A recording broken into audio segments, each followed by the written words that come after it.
C'est une maison de conte, une maison faite de méandres et d'escaliers, de terrasses et de patios, de couleurs douces et d'ombres fraîches. Une maison de parfums et de tapis moelleux.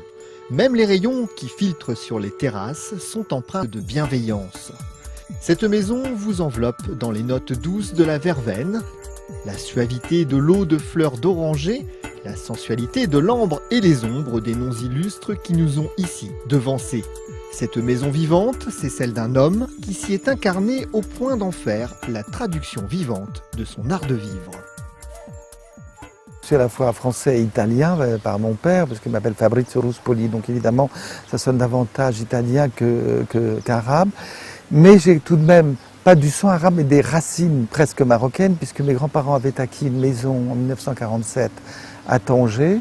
Et donc, enfant, mon frère et moi-même allions passer nos vacances d'été à Tanger. Donc j'étais marqué par ces vacances, déjà toutes ces odeurs, tout ce qui se passait, même si Tanger n'a strictement rien à voir avec Marrakech, les émotions étaient déjà là.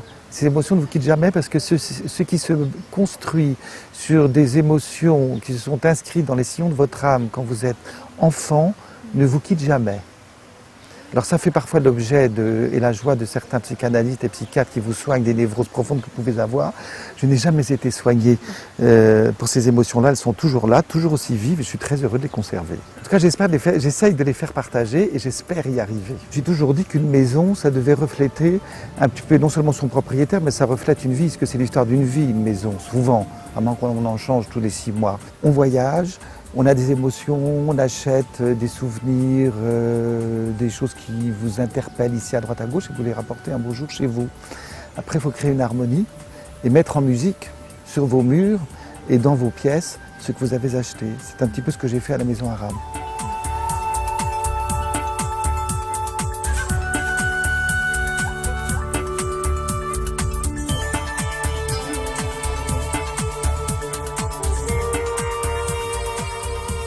Articulée autour de 2 patios, l'architecture de la maison tient au hasard des ajouts successifs des riades qui ont rejoint depuis 20 ans la maison d'origine. Cette maison dont il est fier, Fabrizio Ruspoli, la doit un peu au hasard, celle d'une rencontre.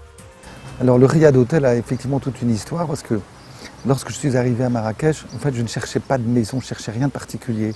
C'est le hasard. Et le hasard, comme vous savez, il n'existe pas. Donc je me suis retrouvé dans la rue de la Maison Arabe et j'avais entendu parler de ce restaurant si célèbre des années 40 qui avait fermé, qui était en vente. Et donc j'ai pu rencontrer la dame qui était propriétaire des lieux et nous avons fait un pacte, non pas avec le démon, mais avec l'aventure.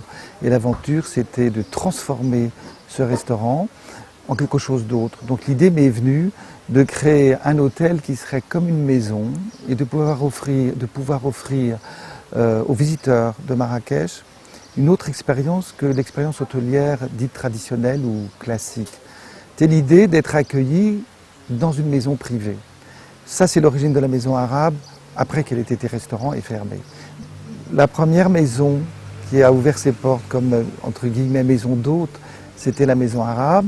Comme elle a été le premier restaurant de cuisine marocaine ouvert en 1946 dans la Médina, le concept de riad hôtel, là aussi nous avons été les premiers à le créer. Alors l'idée, c'est un peu de l'idée du labyrinthe. Alors il faut un fil d'Ariane dans ce labyrinthe et ce fil d'Ariane, c'est vous-même qui devez le créer, c'est-à-dire reprendre vos repères. Avec ses 26 chambres, dont 14 suites, la maison est un havre de paix où l'on peut laisser glisser le temps.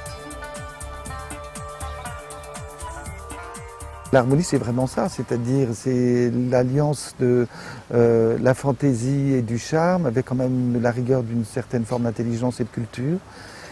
Et le cœur et l'âme ont une grande importance. Nous vivons une époque où il n'y a plus d'espace pour le charme. Alors la Maison Arabe, c'est évidemment tout le contraire. On ne sait jamais ce qu'on va trouver derrière une porte, derrière un couloir, dans un virage, quelle décoration on va trouver ici, parce qu'il y a plusieurs parties, donc il y a eu des périodes successives d'agrandissement de la Maison Arabe. Mais l'idée première avec toutes ces maisons, c'est que jamais l'œil ne devienne saturé ou ennuyé, parce qu'il se retrouve toujours entre les 4 mêmes murs. Donc des tas de lieux différents, des coins, parce qu'on est dans un pays aussi, lorsqu'on a un petit peu l'œil ouvert. On est aux aguets de ces petits coins un petit peu cachés où tout d'un coup vous avez un jeu d'ombre, vous avez envie de vous tenir là parce que personne ne vous voit mais vous voyez. C'est l'idée des mouches arabiées d'ailleurs qu'on trouve devant les fenêtres dans le monde arabe, c'est de pouvoir voir sans être vu. Alors, la maison arabe, c'est une succession de pièces différentes, de différentes tailles, de différents volumes, des salons, des endroits où on a envie de se tenir qui sont toujours un petit peu différents les uns des autres. Ça, c'est un des secrets de la maison arabe. À l'abri de la frénésie de la Médina, la maison arabe offre également un jardin extraordinaire à quelques pas des remparts. Il y a de ci depuis très longtemps, pas uniquement pour les ateliers de cuisine, c'est que nous sommes à des rares endroits, un des rares riads d'hôtels, je crois que le seul même, à offrir l'expérience de la Médina et également un peu de la campagne où nous nous trouvons aujourd'hui. Donc, à l'hôtel La Maison Arabe, nous avons un atelier de cuisine bien entendu et nous avons ouvert ici où il y a un jardin potager aussi, une autre école de cuisine. Alors ça c'est la deuxième école, pour dire c'est la troisième parce que nous en avions une qui n'existe plus maintenant. Nous avons amélioré le lieu, c'était donc ici, dans ce jardin, alors donc tout proche du jardin potager et il y a un contact plus direct avec la nature. La maison arabe est indéniablement placée sous le signe des épices et des merveilles de la cuisine du Maroc. C'est un élément capital d'une culture, d'un pays, c'est sa cuisine. C'est un de ses modes d'expression et c'est celui qui s'adresse le plus directement aux visiteurs lorsqu'il met les pieds la première fois dans un pays. Au-delà de voir les visages, la manière dont les gens sont habillés, les couleurs, les odeurs et l'architecture, arrive le grand moment fatal et parfois fatidique de l'assiette et qu'est-ce qu'on va trouver dans l'assiette. Et dans l'assiette marocaine, vous allez trouver une symphonie de goûts, d'épices, de couleurs. Et particulièrement parmi tous les pays du Maghreb, le Maroc a certainement la cuisine la plus variée. C'est celle qui a subi le plus grand nombre d'influences. L'influence juive, l'influence européenne, l'influence arabo-andalouse, l'influence subsaharienne également, parce que le Maroc est un très long pays. Si bien que toutes ces influences sont réunies dans ce qu'offre aujourd'hui la variété de la cuisine marocaine. Comme dans toute vraie maison, la cuisine est le cœur battant de la maison arabe. Dès son ouverture en 1998, les hôtes n'hésitent pas à passer une tête dans la cuisine pour tenter de découvrir les secrets de la dada qui règne sur les cuisines.